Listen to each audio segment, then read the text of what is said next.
All right, everyone, welcome back to another episode of Unleashed, the most legit Celtics podcast in the game. We got episode number 67 today. Not really talking Celtics. I mean, we're kind of touching on it with some of this Paul Pierce stuff that we will get into. But we're talking Last Dance, then we're talking Horace Grant and sort of his reaction and some of the statements he has made, I guess, post-documentary. And we might have some news on whether or not the NBA is coming back in terms of timeline here. So we'll get on into all of that right now. Let's start with that MJ, The Last Dance, the documentary. It's over. It's all over. We now don't have that sort of, I don't know what we would call it, a Sunday night sports fix. The Last Dance now has concluded its last dance. And it is kind of sad because now we're back to square one where, yes, we have some sports opening up. I saw NASCAR, and there's been, I guess, more progress being made, and every single episode that we release now, there's more and more progress, which is good. And we're going to get into some of those updates for the NBA at least. But there's something about The Last Dance that was, a placeholder. It was definitely filling the void. And now that's not there, and we're back to not necessarily no sports ever again, obviously, but we're back to the unknown. At least with The Last Dance, we knew, all right, it's Sunday night, let's go. We got a couple hours of, and I'm using air quotes here for the listeners, sports. Yes, it's stuff that happened a couple decades ago, but nonetheless, it was sports. That's over. And honestly, it was spectacular in my mind. So being only 25 years old, didn't really live through, born for most of it, but didn't really live through the MJ era or the any of the events that were happening in real time here. So being able to watch it and kind of feel like you're traveling along at the time it was actually happening was pretty cool. And like I said, that was my immediate takeaway from like episodes 1 and 2, that it's crazy that this is all stuff that happened in the past, but all of a sudden, it feels like it's happening right now. You're on cliffhangers. You're wondering, MJ retired. Is he going to come back? Yeah, no kidding, he comes back. Like, it was cool to kind of be in the moment. And I don't know, maybe that's where my true appreciation comes from. I feel like that age is awesome because you obviously know what happened. You were born, you were living through some of it. And at this age, now you're mature enough to appreciate it. I wonder, if you're a lot older, say you're 40 years old, I guess, do you appreciate this as much as someone that is, mid-20s? Or is it someone that's, I don't know, maybe a young basketball fan, 15 years old?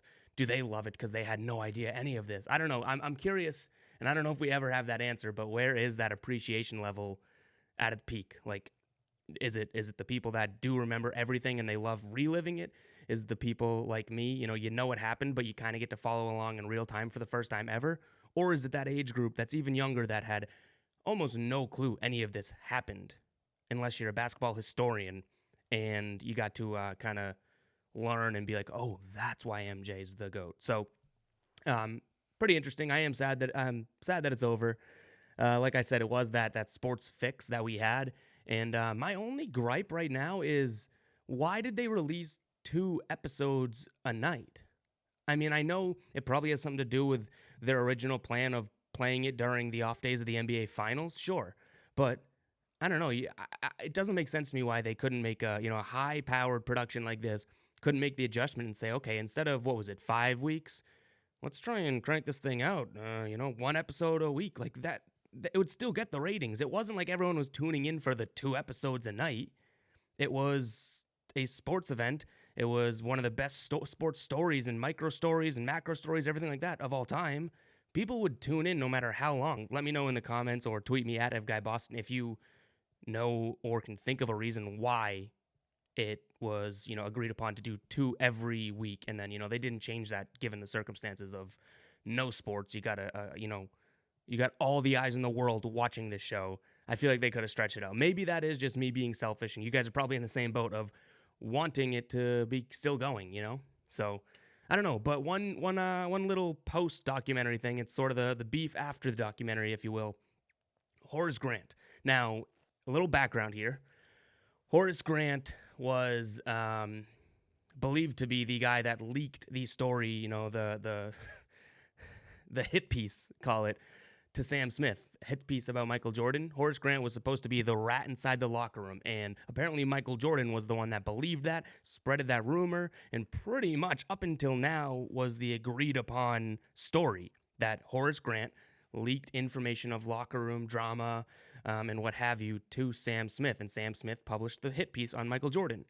Turns out, if we're taking Horace Grant for his word, it wasn't him. He had a great relationship with Sam Smith, but he would never say anything about locker rooms behind closed doors. So one, it's kind of funny, not funny, I'm not using that word correctly, but it's kind of ridiculous that Horace Grant has had to suffer as the rat this entire time and the snitch. Until now he's finally like, no, it wasn't me. And it was just a split second in the documentary, him saying, no, it wasn't me. Whereas the world just believes it's Horace Grant this entire time. That kind of sucks for him. But coming out of this, Horace Grant calls Michael Jordan a snitch. He says, no, that wasn't me, and I'm paraphrasing here. Horace Grant says, it wasn't me. If there's anyone that's a snitch, it's Michael Jordan. So he wasn't referring to the actual, Michael Jordan leaking information to develop a hit piece on himself. No, he was talking about Michael Jordan leaking information about the locker room and about his teammates and whatnot, which, honestly, I don't know if you can come out and call Michael Jordan a snitch. I feel like Horace Grant, great NBA player, but not on the level of Michael Jordan. But what he did bring up in his specific sort of pinpoint of this was in the documentary itself. Michael Jordan was like, why are you talking about your teammates in that rookie season? Why are you talking about your teammates? People can obviously go back and look up, and some people know who your teammates were. Talking about going into a room where there was drugs all over the place and cocaine everywhere. Teammates were drinking and girls were everywhere and they were just smoking weed, everything like that. And then, what did he call it? The cocaine circus or something? And he laughed at that name.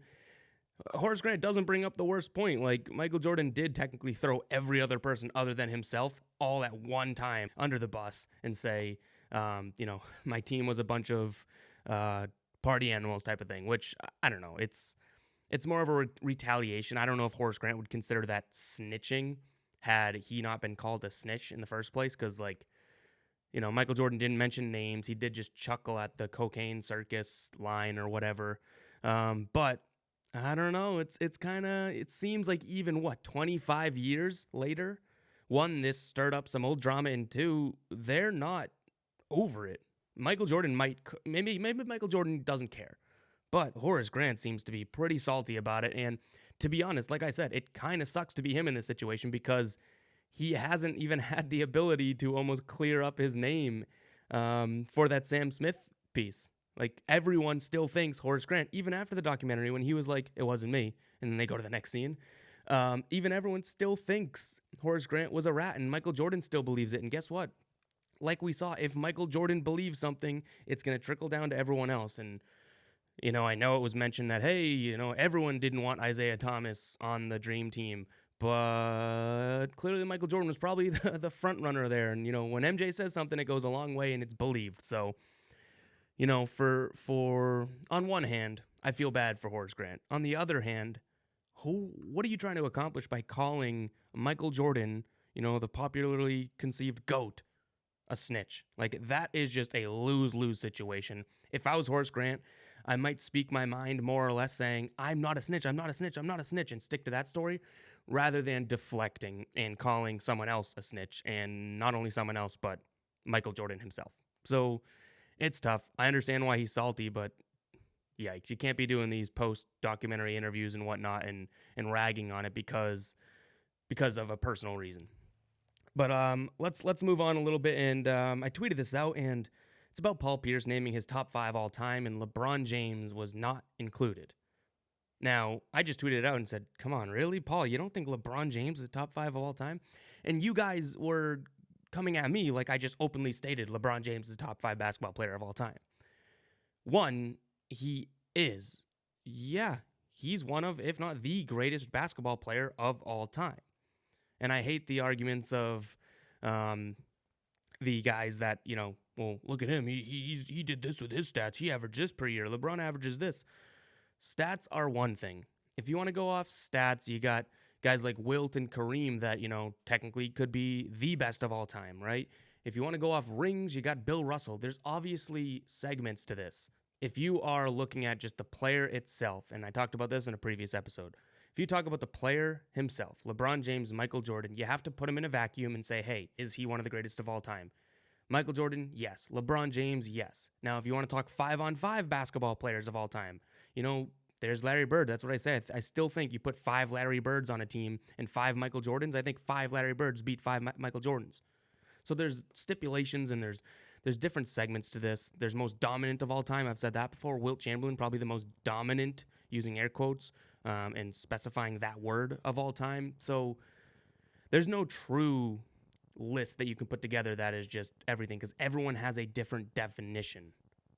Some people want to say the older generations played tougher. Some people want to say that guys are bigger and stronger nowadays. So I guess what I'm getting at here is, yes, LeBron James, in my opinion, should be top five no matter how you look at it, really. That is just my opinion. But Paul Pierce, he said this, and he's kind of getting heat for it. And, I don't really agree with it, because I will say, if you try and keep LeBron James out of your top 5, I think exactly what I just said. I think you are trying to keep him out of your top 5. You're looking for reasons why he shouldn't be. Maybe because you don't like him as a person, he's annoying on social media, whatever it is. I do think you're trying to keep LeBron out of your top 5. But let's play Paul Pierce's, and we'll react to it afterwards. Bill Russell built up the organization in Boston. Should get way more credit than we give him. And a lot of times he gets left out the conversation. So in saying that, Kareem, look at the names that I said. And just to cut in here, the second voice you'll hear, obviously this is Paul Pierce talking. The second voice you'll hear is Jay Williams. Kareem, Magic, Jordan, Tim Duncan, Kobe, Bird. These guys are all top 10 players who helped build up their organization. And the one thing that has ever from LeBron, he went and put together a team in Miami. I think there's a lot of he came back to Cleveland to put that team together, and then he went to the Lakers, where a tradition has already been made, and we don't know. That's still to be continued. So in saying that, that's my argument. So hold on, I'm going to pause it right there. The first thing is, Paul Pierce mentions like traditions being made and paving the way for a team, yada, yada, yada. That's one little thing I want to trip him up on here, because in the same little line, and I'm a huge Paul Pierce fan, the truth, but this isn't the truth. He talks about, traditions being made and paving the way for the team. That can only happen once. You don't pave the way or create a tradition or a legacy of a team multiple times. So when he says this, he's got to realize, like he already mentioned, Bill Russell, paved the way for the Celtics to be great. 100%. Then how does Larry Bird pave the way for the Celtics? You know what I mean? Like, a team only starts its tradition once. And if they can start multiple times, and again, I'm just using his logic against him here, if they can start a tradition multiple times or a legacy or build something of a franchise multiple times, then LeBron going to the Heat or LeBron going to the Lakers technically is that. And he's building another legacy on top of another legacy. So keep that in mind. I hope that made sense to you guys, because it counters what he's saying. He can't mention Bill Russell and Larry Bird in the same greatest sentence if he wants to say that you can't, LeBron going to the Lakers can't build on legacy again. Organization, it goes both ways, man. It ain't just like one player is the only thing that makes it happen.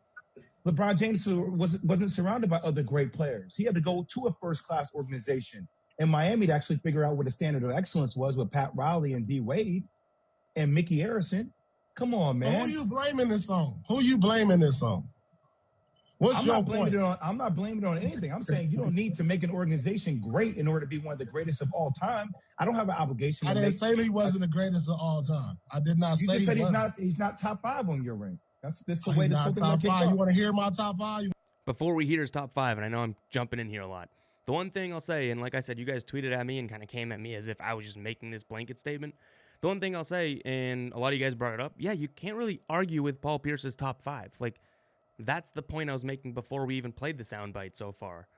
There's different ways to look at this, and there's so many great players in the history. It's tough to say, well, no, LeBron James is better than Magic Johnson or, any of these names that he mentioned. So, I don't know. I feel like the top 5 of all time, for basketball in particular, too, is crazy how stacked it is and how interchangeable these names are. So I want to put a disclaimer out there. you can't argue with Paul Pierce's top 5, but you're entitled to disagree with the order of it, I guess. Does that make sense? You want to hear it again? Sure. You want to hear it again? I don't know what that screech Jordan, was. Sure, let me know. Kareem, Russell. And you know who the fourth one is? Magic. Who's the And fifth? now you know who's in my top 5? I'm not going to say nothing right now. Kobe Bryant. Come on. So there he goes. He goes Jordan, Kareem, Russell, Magic, and Kobe. So you can't really argue with those. I mean, I saw a lot of you guys saying, put LeBron James at 6 and possibly flip-flop him with Kobe. But either way, like I thought I do think it's interesting. My big takeaway here is he's talking about you have to, start the tradition for your team. Okay, well then here it is again. How can you have Kareem and Magic mentioned in the same breath? Same with Kobe, 3 Lakers right there. How can you say those guys built the tradition each individually? It doesn't make sense to me. How can you put 3 Lakers from different time periods and say, oh no, they all paved the way for the Lakers?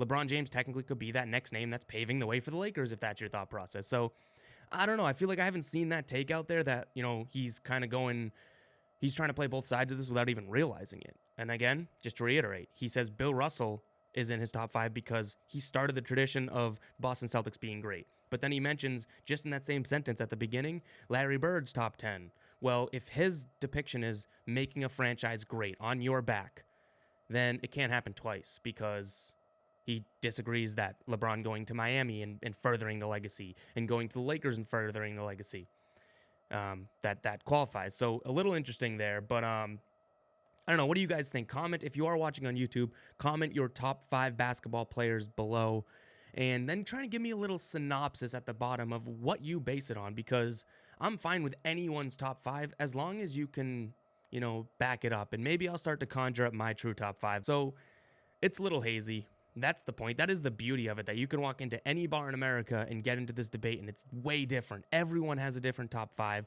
and if they don't have a different top 5, go down to the top 10. There's going to be a difference. If they don't have a different top 10, you get to the 15, and I guarantee your top 15 or top 20, there's going to be a difference in there. And I don't know, maybe it's because I know most about basketball, but I see that as, I don't see that in other sports as much. This debate of basketball, because it's such a individual but also team sport, it's crazy how this top 5 or top 10 or all-time players is talked about. It's probably way more than baseball, more than basketball, hockey, everything like that.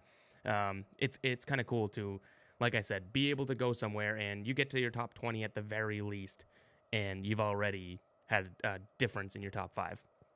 But all right, last thing we want to touch on today in this episode is Woj dropping the bomb that, I don't know, maybe this NBA season could be returning sooner than we had thought. So we got the, May 8th, and I haven't seen too much about practice facilities even really opening, so I don't even know what the status is, but the NBA has apparently been reaching out to teams and, instructing players to get ready to return to practice facilities and facilities early June. I want to say June 1st, but maybe that's just a ballpark date, and to get ready for the season to resume. Now, who knows what that get ready phrase means? Like, get ready, does that mean a month-long wait and then we're looking at a July start?